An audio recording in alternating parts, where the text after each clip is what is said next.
আজি আমি নিৰ্বাচন কেন্দ্ৰিক খবৰ আপোনালোকক জনাইছো। দ্বিতীয় পৰ্যায়ৰ নিৰ্বাচনলৈ ভোট প্ৰদানৰ বাবে আহি লামডিঙত ইফালে আবদ্ধ হৈ থকা যাত্ৰীসকলক গন্তব্যস্থানলৈ নিয়াৰ ব্যৱস্থা ৰেল বিভাগৰ। নিশা লামডিঙৰ পৰা বদৰপুৰ অভিমুখে গৈ থকা এখন মালবাহী ৰেলৰ ইঞ্জিন লাইনচ্যুত হোৱাৰ বাবে উত্তৰ পূব সীমান্তৰ ৰেল কৰ্তৃপক্ষই বহুকেইখন যাত্ৰীবাহী ৰেল সেৱা বাতিল কৰিছিল।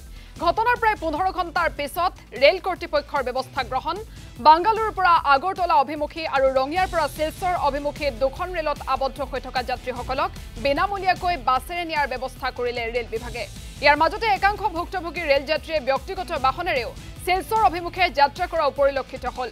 দূৰ-দূৰণিৰ পৰা অহা একাংশ ৰেল যাত্ৰীয়ে ভোট প্ৰদানৰ পৰা বঞ্চিত হৈ ক্ষোভিত হৈ পৰে। ভুক্তভোগী যাত্ৰীসকলে ঘটনা সন্দৰ্ভত কেন্দ্ৰীয় চৰকাৰক ধিক্কাৰ প্ৰদান কৰিছে। এনেকুৱা অৱস্থা হৈছে, কালি ৰাতিৰ পৰা ইয়াতে পঢ়ি আছো। আমাৰ ইমান জিম্মাদাৰ নেতাবিলাক থাকোঁতে তেওঁলোকৰ এটা কমন চেন্স নাই যে যোৱাকালিৰ পৰা এই আমাৰ লামডিঙৰ পৰা বদৰপুৰ যাবলগীয়া কিমান হাজাৰ হাজাৰ মানুহ পৰি আছে।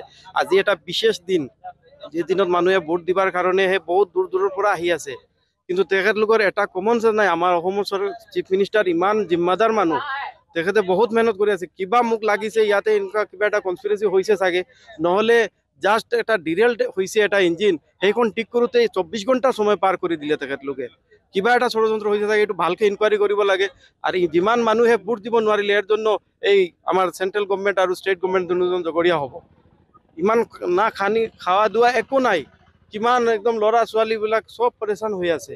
24 ঘণ্টা পাৰ হৈ গ'ল। এতিয়া বাছৰ ব্যৱস্থাখিনি কৰিছে, কিন্তু তেখেতলোকে সেই চিষ্টেমখিনি কৰোঁতে ইমান হিমচিম খাই আছে।